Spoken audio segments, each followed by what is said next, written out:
साईश कृपानिधे किल नृणाम् सर्वार्थसिद्धिप्रदम्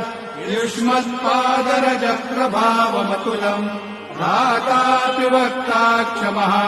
सद्भक्त्या शरणम् कृताञ्जलिपुट सम्प्रापितोऽस्मि प्रभो श्रीमत्साई परेश पादकमला नान्यशरण्यम् मम साई रूपधर राघवोत्तमम् भक्तकामविबुधद्रुमम् प्रभुम् माययोपातचित्तशुद्धये चिन्तयाम्यहर्निशम् मुदा शरत्सुधांशुप्रतिमम् प्रकाशम् कृपाकपत्रम् तव साईनाथ त्वदीयपादाब्जसमाश्रितानाम् स्वच्छायरातापमपाकरोतु